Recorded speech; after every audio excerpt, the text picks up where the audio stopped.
पाचोरा तालुक्यातील कुरुंगी येथील एका शेतकऱ्याने 4 एकर क्षेत्रात 2 वेळा सोयाबीन बियाण्याची पेरणी करूनही उगवण न झाल्याने मोठे आर्थिक नुकसान सोसावे लागले। या प्रकाराबाबत शेतकऱ्याने तालुका कृषी अधिकाऱ्यांकडे तक्रार दाखल केली। चाळीसगाव तालुक्यात पंढरपुरात दाखल झाल्यानंतर समस्त वैष्णवांचा अवघा क्षीण दूर होऊन ते अनुपमी सुखाची अनुभूती घेत असतात। चाळीसगावातून निघालेले दोन्ही दिंड्यातील वैष्णवी यांचे सुख सोहळ्याने आनंदून गेले असून 24 दिवसाच्या प्रवासानंतर ते शुक्रवारी पंढरपूर येथे पोहोचले आहेत।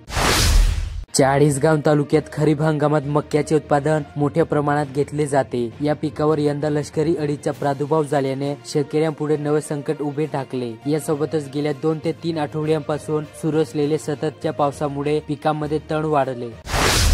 बेळगाव तालुक्यात शांतीनगर भागात सार्वजनिक शौचालयाची दयनीय अवस्था आणि स्वच्छतेअभावी नागरिकांचे आरोग्य धोक्यात आले। या पार्श्वभूमीवर Republic party of India Athawale गट बेळगाव तालुक्याच्या वतीने नगर परिषदेच्या मुख्याधिकारी रवींद्र लांडे यांना शुक्रवारी निवेदन देण्यात आले। तसेच तातडीने स्वच्छता करण्याची मागणी करण्यात आली।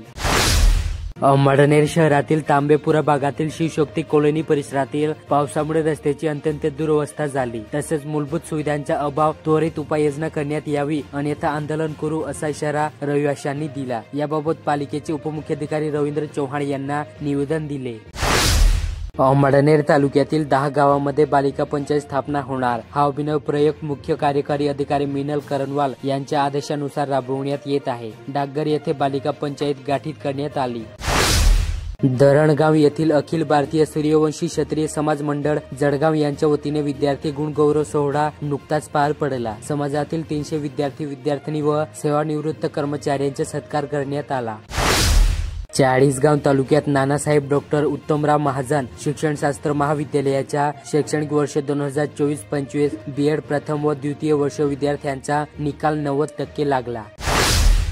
जळगाव जिल्ह्यातील 257 कनिष्ठ महाविद्यालयामध्ये एकूण 43,167 विद्यार्थ्यांनी 11वीच्या ऑनलाईन प्रवेशाची नोंदणी केली होती। त्यामधून शाळा कोट्यातून 2,880 आणि कॅप फेरीतून 11,460 अशा एकूण 14,360 विद्यार्थ्यांनी आतापर्यंत 11वीत विविध शाखांमध्ये प्रवेश घेतला। जळगाव जिल्ह्यात तुमचे बँक खाते मनी लॉन्ड्रिंगसाठी वापरले जात असल्याची भीती दाखवून निवृत्त वैद्यकीय अधिकाऱ्यांकडून ऑनलाईन स्वीकारलेल्या 31,50,000 रुपयांपैकी 10 लाख रुपये रोखण्यात आले आहेत। ही रक्कम न्यायालयाच्या आदेशाने संबंधितास परत दिली जाणार असल्याची माहिती जिल्हा पोलीस अधीक्षक डॉक्टर महेश्वर रेड्डी यांनी शुक्रवारी 4 जुलै रोजी पत्रकार परिषदेमध्ये दिली।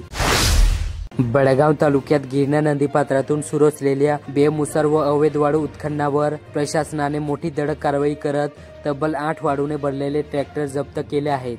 ही कारवाई 3 जुलैच्या मध्यरात्री बेळगाव पोलीस व महसूल विभागाच्या संयुक्त पथकाने केली असून यामुळे वाळू माफियामध्ये खळबळ उडाली। जळगाव जिल्ह्यात यंदा मान्सून लवकर दाखल झाला असला तरी अजूनही दमदार पावसाची प्रतीक्षा आहे। जिल्ह्यात आतापर्यंत 91% पाऊस झाला। जुलै महिना सुरू झाल्यावरही दमदार पाऊस जिल्ह्यात झालेला नाही। एकीकडे 82% पेरण्या झाल्या असताना दुसरीकडे काही तालुक्यांमध्ये पावसाची मोठी तूट असल्याने शेतकऱ्यांच्या चिंता वाढल्या आहेत। दरम्यान पुढील आठवड्यात जिल्ह्यात दमदार पावसाचे आगमन अपेक्षित असल्याचा अंदाज हवामान विभागाकडून वर्तवण्यात आला आहे। चोपडा तालुक्यात गांधी तीर्थ स्वच्छ शाळा राज्यस्तरीय स्पर्धेत यंदा शहरातील कस्तुरबा माध्यमिक विद्यालयाची राज्यातून उल्लेखनीय विशेष पुरस्कारासाठी सन्मानित केले। या स्पर्धेत राज्यातील गांधी विचार संस्कार परीक्षामध्ये 252 शाळांनी सहभाग नोंदविला होता। या शाळांमधून स्वच्छतेची सर्व उपक्रमाची अंमलबजावणी करणाऱ्या अंतिम मूल्यांकनात 48 शाळांची निवड झाली।